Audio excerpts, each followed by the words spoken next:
Grading in the arts is often a challenge.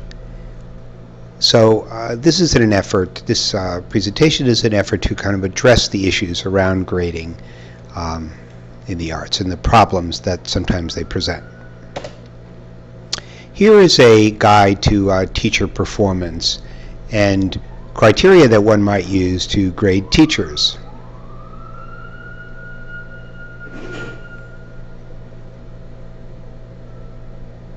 You can see, like a scoring rubric, it represents several different criteria and different levels of that criteria,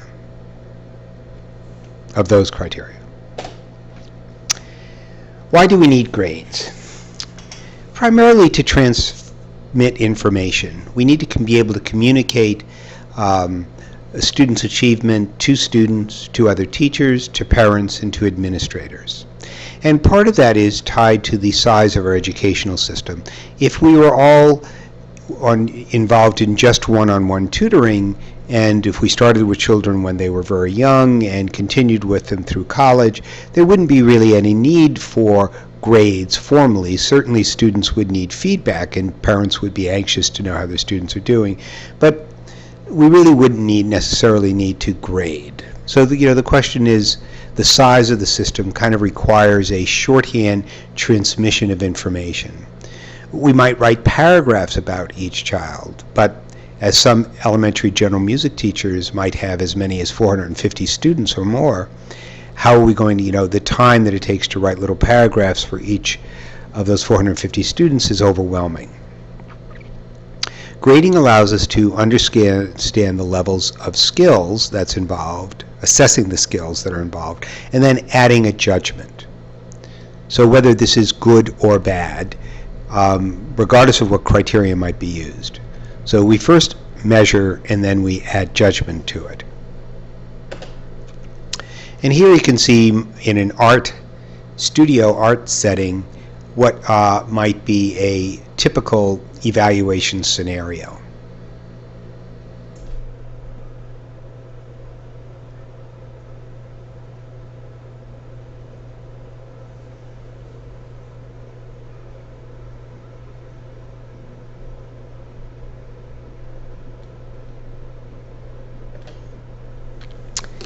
There are several different approaches that we can take to assigning grades.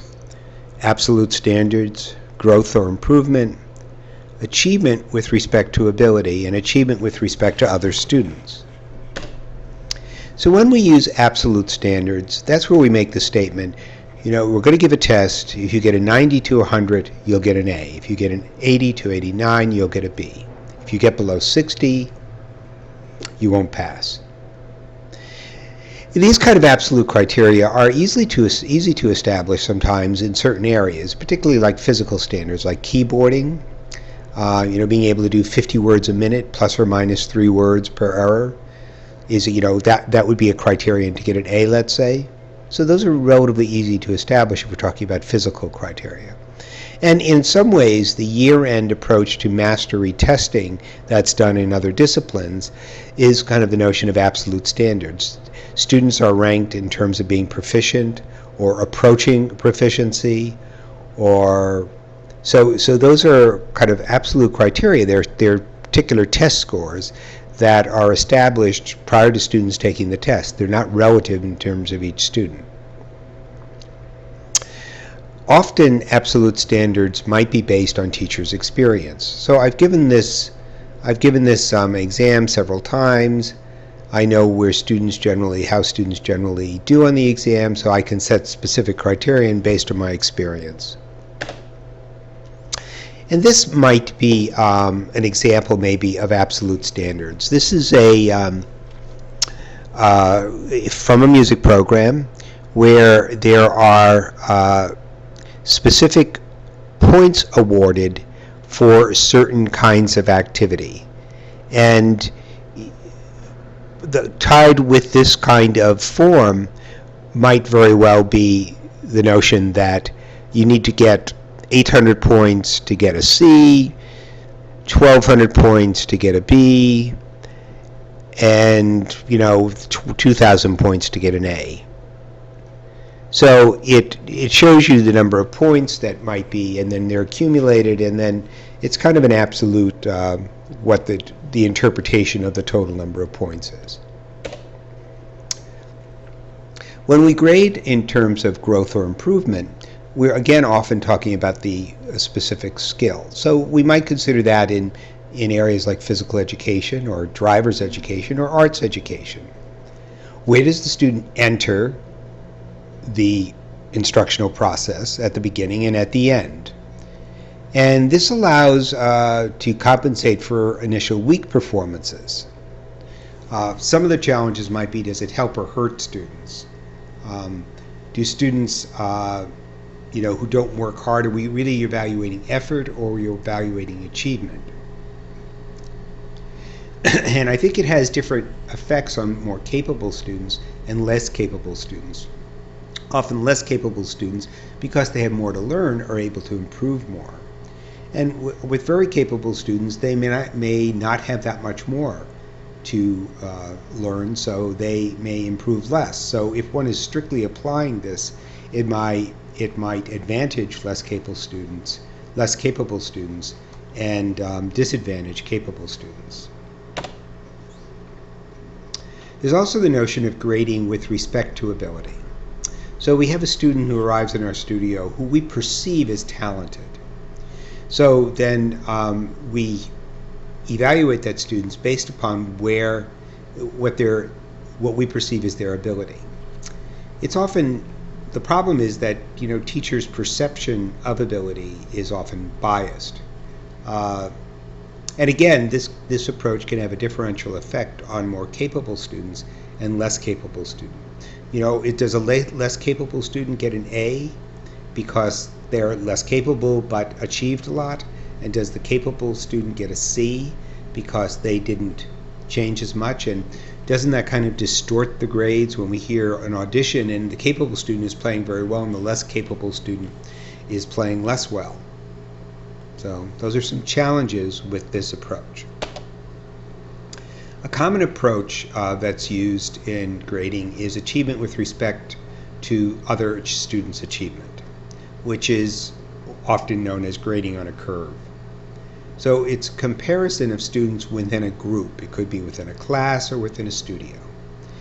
Typically, when one grades on a curve, there are some assumptions about the students in the class, that for instance they're normally distributed, that some students will do poorly and a certain proportion of students will do really well, and that most of the students will fall in the middle. And of course that's not quite always the case. But this approach does produce a range of grades. That is, some students will fail and some students will get A's, but most of the students will fall in the middle of the grade distribution. Then there's the perplexing challenge of judging non-achievement outcomes. What if people are absent from rehearsals? Or students don't turn in assignments on time? Or what if students prepare for a class in advance, so it's obviously they're prepared and ready to learn? Or how does one evaluate students that participate actively in class? Effort, work habits, character traits, initiative, leadership qualities, special talents, these are all non-achievement outcomes. Question is, should they be judged separately or should they go into cumulatively the grade that's awarded? One might argue, maybe at higher levels of learning, they should simply be part of the grade. After all, ultimately, isn't it a combination of these non-achievement outcomes and what you actually achieve that ultimately predicts success? Maybe we should consider at earlier stages of education to separate these out, so they might be used to help students develop some of these non-achievement areas. One of the issues about grading is, well, what evidence do we use to make the grade or to assign the grade? We've talked about portfolios previously. Portfolios can be repository for items that we're going to use in our grading.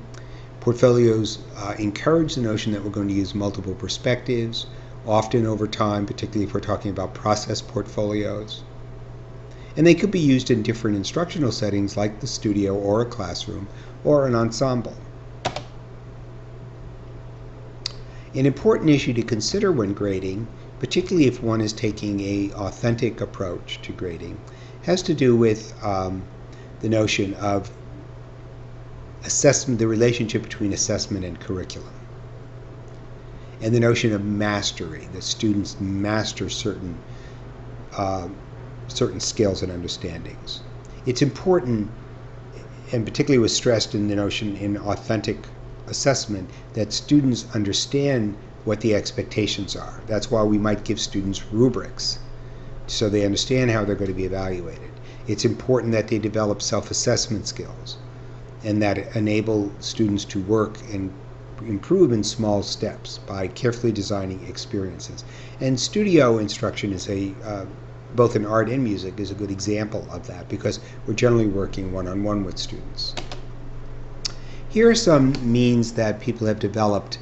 This is out of the Wiggins book, for helping communicate grades. And here are different criteria, broad areas such as communications, social sciences, mathematics, physical development, and aesthetic development, and different levels up from level 1, which is kind of defined as the entry level, to level 6, which is a high level of performance.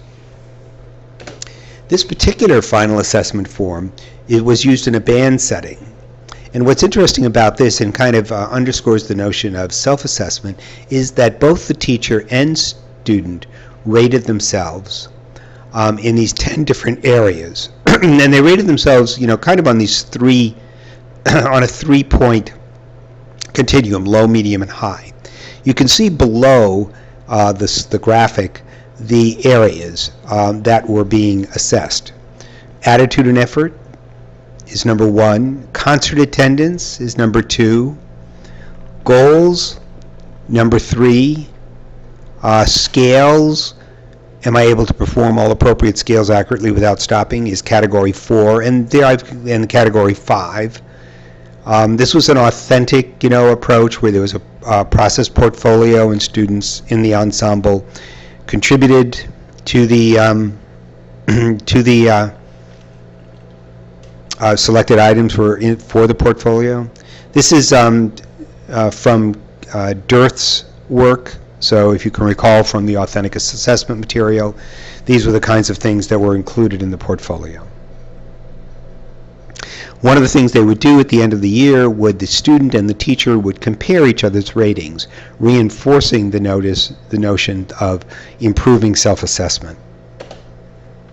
It's another way of transmitting information about grades, a graphic approach.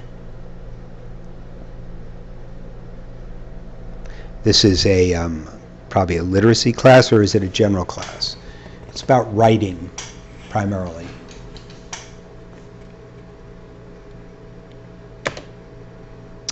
It's important that grading is transparent, so that everyone understands the criteria that are being used. Certainly parents and students want to really understand what's going on. The context is important. What are the standards? What are the norms? It's important to provide multiple perspectives rather than a single perspective. So ideally, a single letter grade is not adequate, but we need to provide strategies we need to provide more information. So how can we do that? Here's another graphic representation for kindergarteners. Shows different levels. I think I'm still at the randomly scribble level. But you can see the continuum on writing, from randomly scribbles or random scribbles to demonstrates readiness for more direct spelling instruction.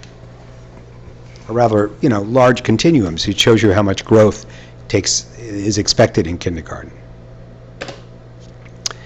And finally, a rubric for evaluating rubrics. We've discussed a couple of times about the notion that, gee, not all rubrics are wonderful and we all need to work on these. So here is a criteria for, or here are some criteria for looking at your own rubrics. Are they clear about what you expect? Do they provide feedback, useful feedback to the teacher? Does the rubric allow for students to reflect on their learning? Does the rubric effectively present a range of student cooperation?